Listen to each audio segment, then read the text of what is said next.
حضرت ابراہیم بہت بڑے مہمان نواز تھے، صرف قربانی نہیں دیتے تھے، سارا سال بہت سارا لنگر، بہت سارا کھانا پینا، بہت ساری چیزیں جاری رہتی تھی۔ اور جتنے غریب لوگ تھے فلسطین کے، ان کو پتا تھا کہ حضرت ابراہیم علیہ السلام کا لنگر جاری ہے۔ فلسطین میں جب آپ کا قیام تھا، دو مہمان آ گئے اور کھانے کو کوئی چیز نہیں۔ حضرت سارا اور جناب ہاجرہ دونوں اس وقت موجود تھیں۔ وہ کہنے لگی ابراہیم بہت سارے مہمان آ گئے تو کیا کریں؟ جناب سارا کہنے لگی کس طرح کر کے ان کی مہمان نوازی کرنی؟ اور حالات یہ ہے کہ قحط پڑا ہوا ہے فلسطین میں، مصر میں، دور دراز علاقوں میں۔ حضرت ابراہیم کہنے لگے یہ اللہ کے مہمان ہیں اور ہمیں رب کریم کا بندہ سمجھ کے آ گئے ہیں، اللہ ہی بندوبست کرے گا۔ فرمانے لگے میرا مصر میں ایک دوست ہے، وہ قحط کے دنوں میں غلہ جمع کر لیتا ہے، میں اس کی طرف پیغام بھیجتا ہوں، مجھے امید ہے وہاں سے غلہ ملے گا۔ 2-3-5 اونٹ والے غلام بلائے اور ان کو کہا کہ جاؤ غلہ لے آؤ مصر کے دوست سے۔ وہ لوگ کہتے ہیں ہم غلہ لینے گئے، وہاں جب پہنچے تو حضرت ابراہیم خلیل اللہ علیہ السلام کا پیغام دیا تو آپ کا وہ دوست کہنے لگا غلہ تو بے شمار تھا، مجھے خبر نہیں تھی کہ حضرت ابراہیم کا پیغام آئے گا، تو میں تو سارا تقسیم کر چکا ہوں، لوگ لے گئے، اب تو کوئی شے نہیں۔ اب وہ خالی آ گئے، 5 کے 5 اونٹ۔ جب خالی آئے تو حضرت ابراہیم کی حویلی کی دیواریں چھوٹی چھوٹی تھیں، ان غلاموں میں سے، خادموں میں سے، آپ کے ان چاہنے والوں میں سے ایک کہنے لگا یار وہ غریب تو انتظار کر رہے ہوں گے کہ غلہ لینے گئے ہیں، ہمیں روٹی ملے گی۔ چھوٹی چھوٹی دیواریں ہیں، وہ جب دیکھیں گے نا خالی آ گئے تو انہیں تکلیف ہوگی، اس طرح کرو بوریوں میں ریت بھر لیتے ہیں، ریت بھر کے لے جاتے ہیں، بعد میں اندر رکھ کے انہیں سمجھا بہلا لیں گے یا حضرت ابراہیم کو بتائیں گے، وہ خود ہی ان لوگوں کی دلجوئی فرمائیں گے۔ اب غلہ کی جگہ ریت بھر کے اونٹوں پہ رکھ کے لائی گئی، لا کے بوریاں جب رکھ دی گئیں، حضرت ابراہیم علیہ السلام دوپہر کے وقت آرام فرما رہے تھے، بی بی سارا اٹھی، کہتی ہیں جب میں نے دیکھا نا کہ بوریاں پہنچ گئی ہیں تو گئی، غلام کو ساتھ لیا اور اس کو جب کھولا نا تو کہتی اتنی حسین گندم میں نے پہلے کبھی دیکھی نہیں تھی، اتنا پیارا دانا میں نے کبھی ملاحظہ ہی نہیں کیا تھا۔ فرماتی ہیں جب اس کو پیس کر چکی میں روٹیاں پکائیں تو خوشبو دور دور تک پھیل گئی، اعلیٰ غذا بنی، بڑے بڑے کھانے بیبیوں نے مل کے پکائے، چن دیے گئے۔ حضرت ابراہیم اٹھے تو لوگ کھانا کھا رہے، سجدہ شکر ادا کیا، اور جب سجدے میں گئے تو وحی آنے لگی، پھر رونے لگے۔ جب پلٹ کر باہر تشریف لائے تو جناب سارا کہنے لگی ابراہیم تمہارا مصری یار بڑا اچھا ہے، اس نے اتنی اعلیٰ گندم بھیجی ہے کہ اتنی تو میں نے پیاری گندم کبھی دیکھی نہیں۔ جناب ابراہیم مسکرائے، فرمانے لگی سارا یہ مصری یار نے نہیں بھیجی، یہ میرے عرشی یار نے بھیجی ہے، یہ میرے عرشی یار نے بھیجی ہے۔ بھائی مہمان نوازی مزاج تھا، ہاتھ لٹا دینا مزاج تھا، دوسروں کی اشک شوئی مزاج تھا۔ حضرت ابراہیم علیہ السلام کا طریقہ ہے قربانی، حضور نے ان کا طریقہ بیان کیا۔ اگر سال کے بعد قربانی دینا ان کا طریقہ ہے تو سارا سال غریبوں کو روٹی دینا بھی حضرت ابراہیم کا طریقہ ہے، سارا سال غریب کی نوکری کرنا یہ بھی حضرت ابراہیم کا طریقہ ہے، بھوکے کو کھانا کھلانا یہ بھی۔ میرے مصطفیٰ کریم سید عالم صلی اللہ علیہ وسلم سے صحابہ نے پوچھا حضور بہترین مسلمان کون ہے؟ بہترین مسلمان؟ تو حضور نے فرمایا جو سلام لینے میں پہل کرے اور غریب کو روٹی کھلانے میں سب سے اچھا ہو، وہ بہترین مسلمان ہے، زبردست مسلمان۔ ہمارے ہاں دعوتیں ہوتی ہیں تو امیروں کی، افطاریاں ہیں تو امیروں کی، اور میرے مصطفیٰ کریم علیہ السلام نے فرمایا بدترین دعوت ہے جس میں امیر بلائے جائے غریب نہ بلائے جائے، وہ بدترین دعوت۔ حضرت ابراہیم کا طریقہ رہا ساری زندگی مہمان نواز۔ ایک وقت ایسا آیا کہ اللہ تعالیٰ نے حضرت ابراہیم کو بہت زیادہ مال عطا فرمایا، اتنے اونٹ گنے نہیں جاتے، گائیں اتنی زیادہ کہ شمار نہیں ہو، بکرے بکریاں اتنی زیادہ کہ شمار، بہت زیادہ مال اللہ نے عطا فرمایا۔ اور ابھی کچھ عرصہ پہلے آپ پیچھے جائیں نا تو جو لفظ مال تھا وہ روپے پہ تو بولا ہی نہیں جاتا، وہ جانوروں پہ بولا جاتا۔ بہت زیادہ مال اللہ نے دیا، بکریاں، گائیں، اونٹ، بیل، بڑا کچھ۔ رب کریم نے فرشتوں سے فرمایا کہ واتخذ اللہ ابراہیم خلیلا، ابراہیم میرا دوست ہے۔ تو فرشتے کہنے لگے یا اللہ جسے اتنا کچھ دیا جائے اس نے دوست تو بننا ہی ہوتا ہے، تو نوازا ہی پڑا ہے، اتنا مال، اتنے کھیت کھلیان، اتنا کچھ۔ اللہ کریم نے فرمایا جاؤ آزمائش کر لو، امتحان لے لو۔ فرشتہ امتحان لینے پہنچ گیا، حضرت ابراہیم کے جانور چر رہے ہیں چراگاہ میں، حضرت ابراہیم بھی ہیں، غلام بھی ہیں، بہت بڑا ریوڑ ہے، آپ تشریف فرمائیں۔ ایک فرشتہ آیا تو کھیت میں چھپ کے بیٹھ گیا اور بلند آواز سے کہنے لگا سبحان اللہ والحمد للہ ولا الہ الا اللہ واللہ۔ یہ تسبیح بڑی پسند ہے، محبوب نے ان کی فضیلت بیان کی۔ اب وہ حضرت سیدنا ابراہیم علیہ السلام کھڑے تھے تو وہ کھیت میں بیٹھ کے تسبیح پڑھنے لگا سبحان اللہ والحمد للہ ولا الہ الا اللہ۔ حضرت ابراہیم کہنے لگے یہ میرے رب کا نام کون لے رہا ہے؟ بڑی اس کی میٹھی آواز ہے، بڑی، کون ہے؟ ڈھونڈنے لگے، گھومتے گھومتے اس کے پاس چلے گئے، فرشتہ انسانی شکل میں، تو میرے رب کا ذکر کر رہا تھا؟ اس نے کہا میں ہی کر رہا تھا۔ فرمانے لگے یار ایک دفعہ پھر نہیں کرتا؟ تو کہنے لگا ابراہیم پہلے تو میں اپنی مرضی سے کر رہا تھا، تو کہتا ہے تو پیسے لگیں گے، پیسے ہیں تو کر دیتا ہوں۔ حضرت ابراہیم کہنے لگے بول تو کیا لے گا؟ میرے اللہ کا ذکر سنانے کا کیا لے گا؟ کہنے لگا جتنی بکریاں آپ چرا رہے ہیں ساری دے دے تو میں اللہ کا ذکر سنا دیتا ہوں۔ آپ نے فرمایا بس جا تیری ساری ہوئی، میرے رب کا ذکر سنا۔ اور پھر شروع ہو گیا سبحان اللہ الحمد للہ ولا الہ الا اللہ واللہ اکبر۔ حضرت ابراہیم علیہ السلام کیف میں، یار پھر ذرا سنا، نا علما وچ پسا سانو، تو یار دی گل سنا سا، ذرا دوبارہ سنا۔ میں پھر سنایا، ایک دفعہ پھر کہا، فرشتہ کہنے لگا بس جی آپ کے پیسے پورے ہو گئے۔ حضرت ابراہیم کہنے لگے چل ایک دفعہ اور سنا۔ کہنے لگا پیسے لگیں گے، تو کیا لے گا؟ کہنے لگا گائیں بھینسیں ساری میری۔ فرمایا بس یار اتنی قیمت، تو سنا صحیح، سارا کچھ ہی تیرا۔ پھر شروع ہو گیا سبحان اللہ والحمد للہ ولا الہ الا اللہ واللہ اکبر۔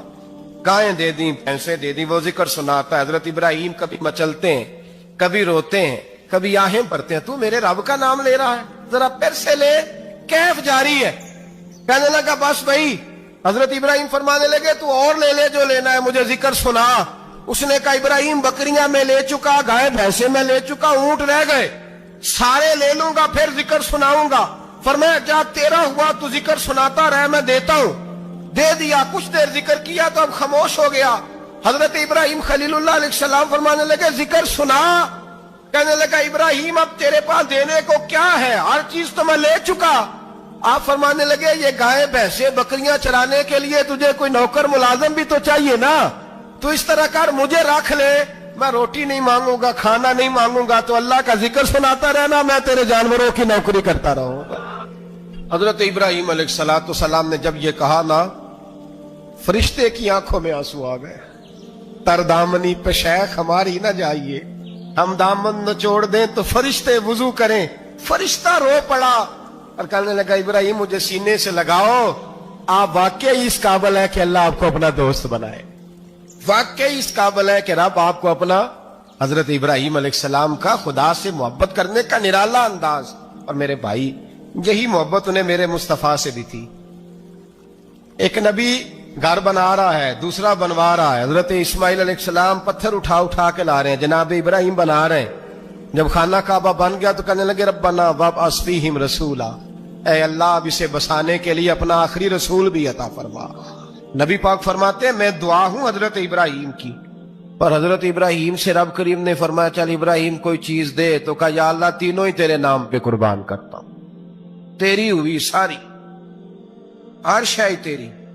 حضرت ابراہیم نے دین کے لیے، آپ شہر بابل کے قریب پیدا ہوئے تھے، وہاں سے مصر آئے، مصر سے فلسطین آئے، اور فلسطین سے آ کر کے کعبہ آباد فرمایا۔ زندگی سفروں میں گزری، سفر ایک تکلیف والی چیز ہے، پر حضرت ابراہیم نے وطن چھوڑ دیا، گھر چھوڑ دیا۔ جان بڑی عزیز ہوتی ہے، تو حضرت ابراہیم نے جب دین کے لیے نکلے تو جد و جہد کی، گھر کے اندر بھی گھر کے باہر بھی۔ آپ کے والد کا نام طارق ہے، وہ توحید پرست تھے، ایماندار تھے، پرہیزگار تھے۔ آپ کے چچا کا نام آزر ہے، وہ بت پرست تھے، بت بیچا کرتے تھے۔ حضرت سیدنا ابراہیم علیہ السلام جب میدان عمل میں نکلے تو حضرت ابراہیم علیہ السلام نے اپنے گھر سے جہاد شروع کیا، لڑنا پڑا، گھر کے اصولوں سے، چچا نے جو رواج بنائے ہوئے تھے اس رواج سے ٹکرائے۔ فرمایا میں اپنے گھر کے اندر یہ بت پرستی نہیں ہونے دیں گا، چچا کو ایک دفعہ نہیں بار بار 100 دفعہ سمجھایا.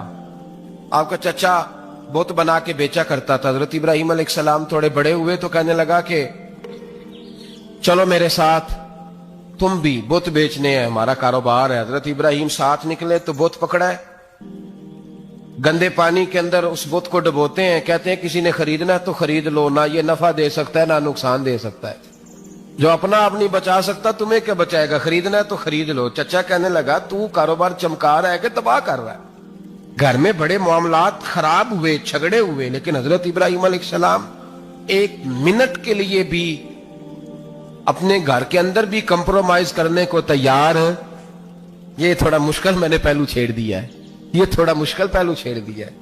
تھوڑا سمجھدار آدمی ہے پر بیوی سے پردہ نہیں کرا سکتا, سیانا ہے, پنچایت کا بندہ ہے, جو اسے آپ کہیں گے وہ بات یہ سنائے گا, لیکن کہتا نہیں جی میں نے کوشش کر لی ہے.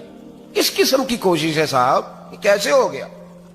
حضرت ابراہیم علیہ السلام نے گھر کے اندر سے فرمایا نہیں کرنے دوں گا. گھر کے اندر بھی ٹکرائے, فرمایا تم جو بھی ہو پاش پاش کیا چچا کے اصولوں کو, اور باہر جب نکلے تو صرف علاقے کے چیئرمین سے نہیں ٹکرائے, ایم پی ایم این اے وزیر مشیر سے نہیں ٹکرائے, سپر پاور نمرود دنیا کا واحد حکمران تھا اس وقت, دوسرا کوئی حکمران ہی نہیں تھا, اکیلے حکمران سے جا کر ٹکرائے. کوئی ساتھ فوج نہیں تھی, کوئی ساتھ ان کے طاقت بظاہر دنیا داری کی کوئی نہیں تھی, پر حضرت ابراہیم جا کے ٹکرائے. اور میرے رسول پاک صلی اللہ علیہ وسلم نے سند بیان کی, فرمایا افضل الجہاد کلمۃ الحق عند سلطان الجابر. فرمایا سب سے افضل جہاد یہ ہے کہ تو ظالم بادشاہ کے سامنے کھڑے ہو کے حق بات بیان کر دے. یہ سب سے بڑا جہاد ہے, یہ سب سے افضل الجہاد کلمۃ الحق عند سلطان الجابر, سب سے بڑا جہاد. حضرت ابراہیم کھڑے ہو گئے, سپر پاور سے ٹکرائے. یہاں ہم لوگ حکمتوں کا شکار ہیں, دیکھیں گے, کریں گے, سوچیں گے, اور مولوی صاحب کو ویسے کہتے ہیں آپ پرہیز کریں سیاسی باتوں سے. بھئی اللہ کے ہر نبی نے جا کے وقت کے ظالم حکمران کو لتاڑا ہے, للکارا ہے. یہ تو مشن انبیاء ہے. حضرت سیدنا ابراہیم علیہ السلام نے جو اس کو جا کے کہا کہ تو جھوٹ بولتا ہے, تو جھوٹا ہے, تو خدائی کا دعویٰ کرتا ہے, تو بہت بڑا ظالم ہے. اور قرآن مجید نے اس ساری بات کو بیان فرمایا. حضرت ابراہیم علیہ السلام سے کہنے لگا میں رب ہوں, تو آپ نے فرمایا میرا رب تو وہ ہے جو زندہ کرتا اور مارتا ہے. تو پھر آپ حق بات بیان کریں گے تو اللہ مارے گا کہ بندہ مارے گا؟ کچھ بھی نہیں ہوتا, کیونکہ زندگی موت کس کے ہاتھ میں ہے؟ اللہ کے ہاتھ میں. زندگی موت اللہ, کچھ بھی نہیں ہوتا. انسان صحیح سمت کا تعین کرے اور صحیح چلے. حضرت علی شیر خدا سے کسی نے کہا تھا کہ آپ کے بڑی دشمنی ہے, کوئی محافظ رکھ لیں. آپ فرمانے لگے موت خود بہت بڑی محافظ ہے, وقت سے پہلے آتی ہی نہیں. بڑی محافظ ہے, وقت سے پہلے. علامہ نورانی رحمت اللہ تعالی علیہ کراچی جیسے شہر میں رہا کرتے تھے, جہاں گام گام پہ خطرہ تھا. لوگوں نے کہا حضرت اتنے بڑے لیڈر ہو, آپ کی جماعت کی 62 سیٹیں ہوئی قومی اسمبلی میں, ایک ایسا وقت بھی آیا تو کوئی ایک آدمی بندوق والا.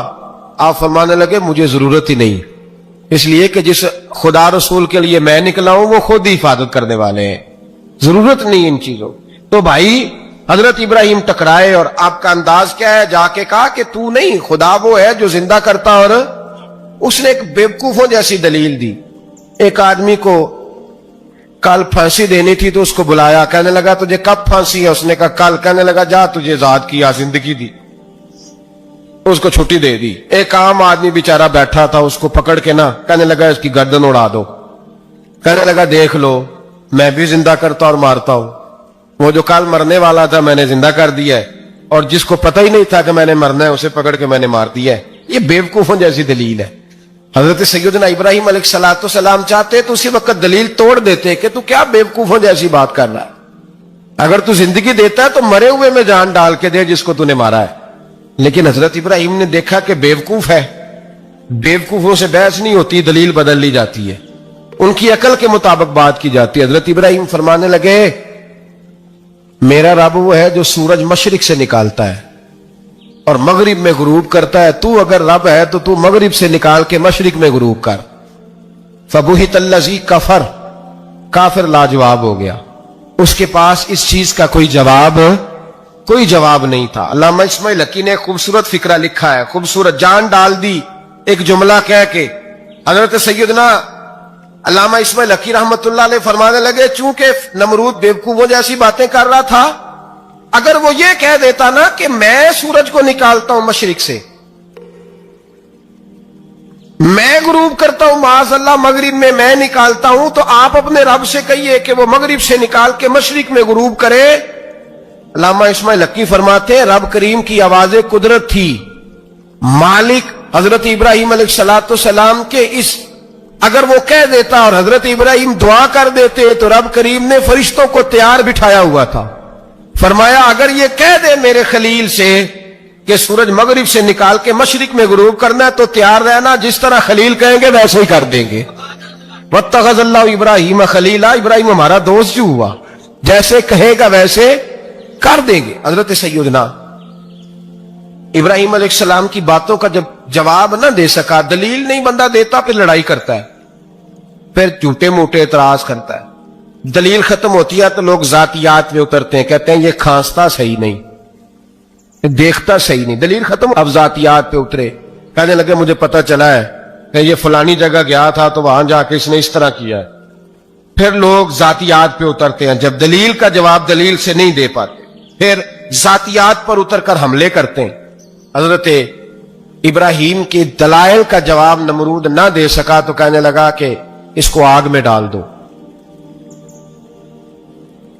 قوم گئی ہوئی تھی ساری، آپ نے بات سنی ہوئی ہے، میں نے صرف اشارہ دینا ہے، میلے پہ تو حضرت سیدنا ابراہیم علیہ السلام نے سارے بت توڑ دیے، کلاڑا بڑے بت کی گردن پہ رکھا، واپس آئے، کہنے لگے بت کس نے توڑے ہیں؟ تو فرمایا اس سے پوچھ لو جس کی گردن پہ کلاڑا ہے۔ کہنے لگے یہ تو بول ہی نہیں سکتا، تو فرمانے لگے بڑے بیوقوف ہو، جو بولتا ہی نہیں، سنتا ہی نہیں، اپنا آپ نہیں بچا سکتا، اس کی پوجا کرتے ہو؟ کہنے لگے پکڑو، دلیلیں ختم ہو گئی، اس کو آگ میں ڈالو۔ بہت بڑی حویلی 45 فٹ مربع پہ مشتمل ایک حویلی بنائی گئی اور 45 فٹ اونچی۔ مختلف روایات، علامہ اسماعیل حقی کہتے ہیں کہ 3 مہینے تک نمرود نے کہا کہ اس کے اندر لکڑیاں ڈالو۔ لوگ پوچھنے لگے کتنی دنیا جلانی ہے؟ کہنے لگا بندہ تو ایک جلانا ہے، پر بندہ بڑا تگڑا ہے، ایک بندہ۔ 3 مہینے لکڑیاں ڈالی گئیں، اور لوگوں کی جو تہمات ہوتی ہیں نا وہ بڑی عجیب ہوتی ہیں۔ تہمات میں نے بڑی تفصیل سے رمضان المبارک میں گفتگو کی تھی، بدشگونی، تہمات لوگ لیتے ہیں، اس وقت بھی لوگ تہمات کا شکار ہو گئے، عقیدہ بگڑ جاتا ہے تو وہ عجیب و غریب باتیں کرنے لگتا ہے، تہمات کا شکار ہو گئے۔ بیبیاں نظر مانتی، میں بیمار ہوں، اگر صحیح ہو گئی تو اتنے من لکڑی دوں گی حضرت ابراہیم کی آگ جلانے کے لیے۔ ایک عورت لے کے جا رہی ہے لکڑیاں، ایک نیک دل آدمی نے اسے پوچھا کہاں جا رہی ہو؟ کہنے لگی میں نے منت مانی تھی تو حضرت ابراہیم علیہ السلام کو معاذ اللہ جلانے کے لیے لکڑیاں لے کے جا رہی ہوں۔ تو وہ رب کریم کے بندے کہنے لگے تو ڈھونڈتی رہے گی، تجھے وہ جگہ ملے گی نہیں۔ وہ بی بی کئی مہینے گھومتی رہی، جگہ ہی نہیں ملی جہاں لکڑیاں ڈالی، ماری گئی۔ تہمات کا شکار ہوئے بہت سارے لوگ، تہمات کا۔ بھائی تہمات دین کے اندر منع ہے، تہمات دین میں کوئی نظر ماننا، کوئی کسی بزرگ کے مزار پہ جا کے سالے ثواب کے لیے کوئی چیز ماننا، یہ تو درست ہوا، لیکن غیر شرعی نظریں مان لینا کہ میں آ کے گرد چکر لگاؤں گا، میں جناب وہاں جا کے یہ والا تماشا کروں گا، میں دھاگا باندھوں گا، میں رسا کاٹوں گا، میں وہاں گندے ہو سے پانی پیوں گا، ان کی شریعت اجازت، یہ تہمات ہیں، بدشگونی ہے، دین میں ان کی کوئی گنجائش۔ آپ نظر ماننے سے پہلے بھی کسی عالم سے رابطہ کریں کہ میں منت مانگنے لگا ہوں تو کیسے ماننی چاہیے، کا طریقہ پوچھیں، ایسے ہی غلط چیز کی منت تھوڑی مان لی جائے گی۔ بہرحال آمدام برسر مطلب حضرت ابراہیم کے لیے آگ جلائی گئی، 45 فٹ اونچی آگ ہے، پرندہ بھی اوپر سے گزرتا ہے تو نیچے گر جاتا ہے جل کے، اتنے دن لگا کے آگ جلائی گئی۔ اب حضرت ابراہیم کو جلایا جانے لگا ہے۔ یہاں تو موجے ہے نا، جو کسی ادارے کا سربراہ ہے اس کے لیے موج ہے، کسی جگہ آفیسر بن گیا تو موج ہے، پیر صاحب کے لیے موج ہے، علامہ صاحب کے لیے موج ہے، خطیب صاحب کے لیے موج ہے۔ جلنا کس کو پڑتا ہے؟ بحال ہی کوئی نہیں رہا، اللہ ماشاء اللہ وہ لوگ گزر گئے، جو تکلیفیں سہ کے کام کرتے تھے. گزر گیا زمانہ, حضرت سیدنا ابراہیم علیہ السلام کو جلایا جانے لگا ہے, تو اب اتنی بڑی آگ ہے تو ڈالے کیسے؟ شیطان نے تجویز دی کہ منجنیق بناؤ.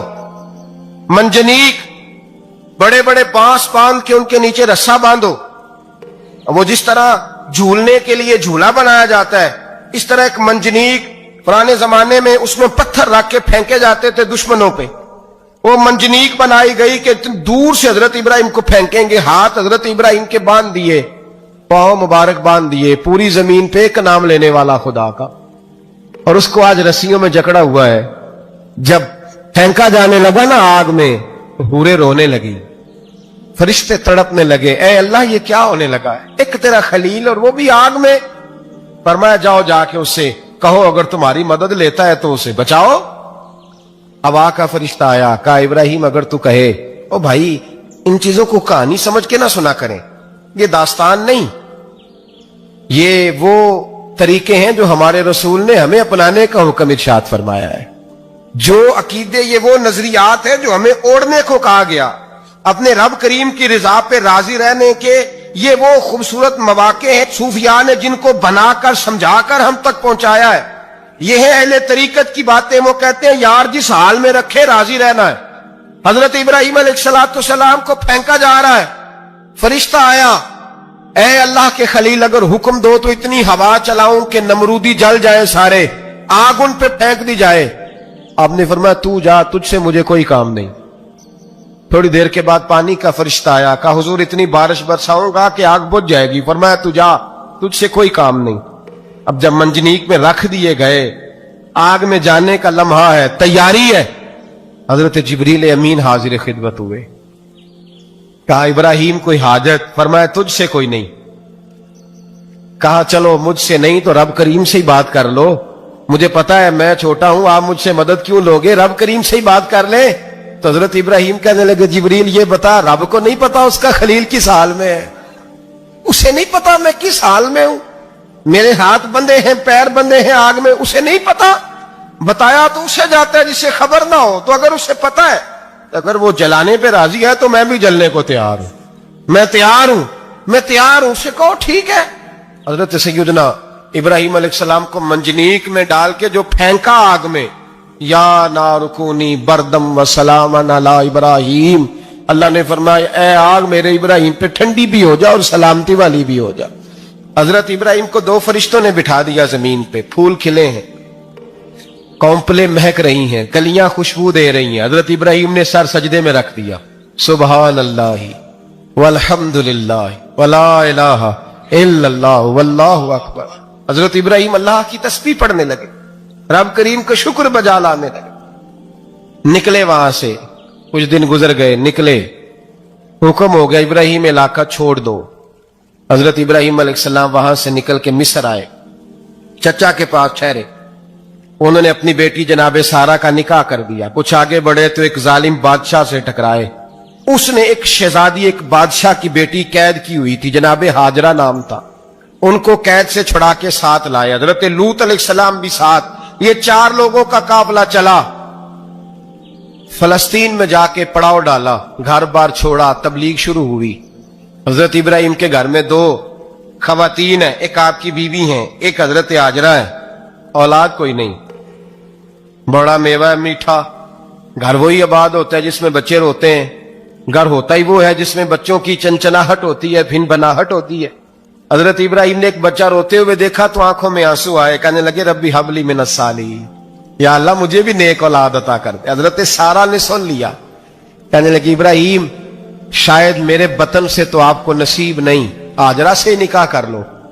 جناب ہاجرہ سے نکاح ہوا. اللہ تو بڑا بے نیاز ہے, رب کریم نے حضرت اسماعیل جیسا خوبصورت بیٹا عطا فرمایا. بیٹا کالا سیاہ بھی ہو تو سینے کی ٹھنڈک ہوتا ہے, پر یہ تو وہ بیٹا ہے جس کی پیشانی میں نور محمدی چمکتا ہے صلی اللہ علیہ وسلم. حضرت سیدنا اسماعیل علیہ اتنے خوبصورت. اب جس بیوی کے ہاں بیٹا تھا, بیٹھنا اٹھنا بھی زیادہ اس کے پاس, آنا جانا بھی اس کے پاس, توجہ ادھر ہو گئی. جناب سارہ رشک کرنے لگی. ایک دن کہنے لگی اسے چھوڑ آ جنگل میں, وادی غیر ذی زرع, مکے کے پاس. بھائی ایک بیٹا عالم دین بنا لو، کہنے لگا روٹی کہاں سے کھائے گا؟ تیرے 5 بیٹے ہیں، کو حافظ قرآن بنا، کہتے روٹی کہاں سے کھائے گا؟ وہ بچہ بھی کہتا ہے میں کہاں سے کھاؤں گا؟ حضرت ابراہیم علیہ السلام تو چند مہینے کا بچہ چھوڑ آئے، تو کہاں سے روٹی کھائی حضرت اسماعیل نے؟ کہاں سے کھائی ان کی اماں نے روٹی؟ کیونکہ مر جاتے ہیں یہ سارے۔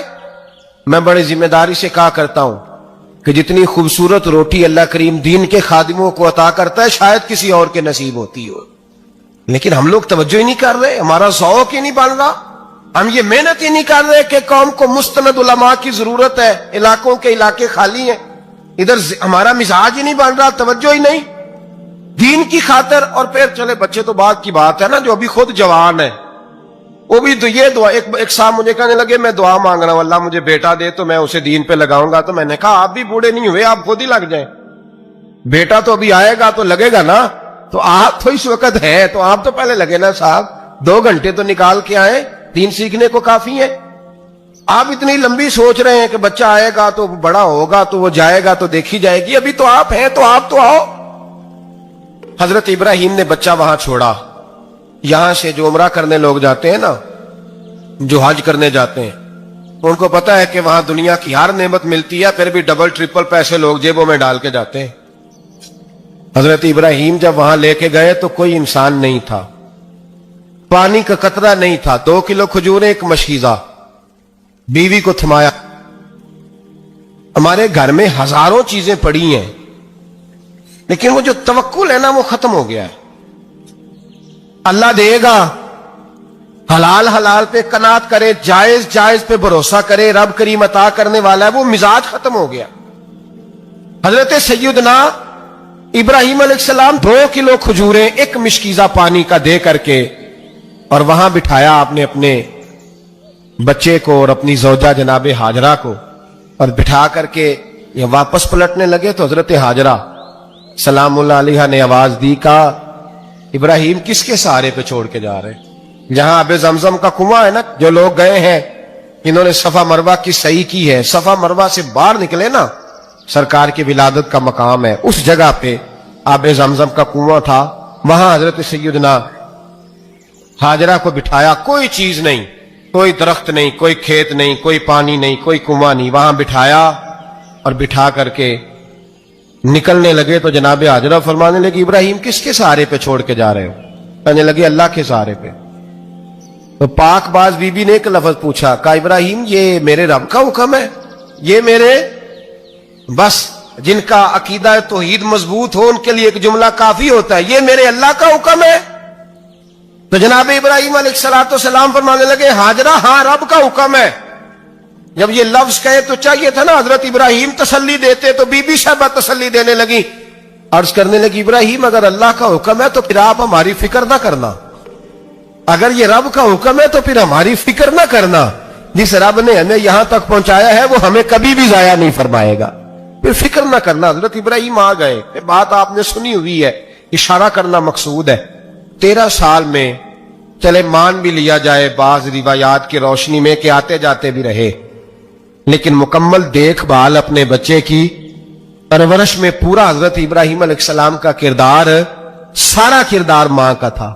میں جب خواتین کے بارے میں کوئی بات کرتا ہوں تو میں آپ کو اکثر کہتا ہوں کہ یہ صرف بیوی کے لیے حکم نہیں ہوتا، یہ ٹریننگ بیٹی کو دینی ہے اور بہن کو دینی ہے، یہ تربیت کرے اپنے گھر میں۔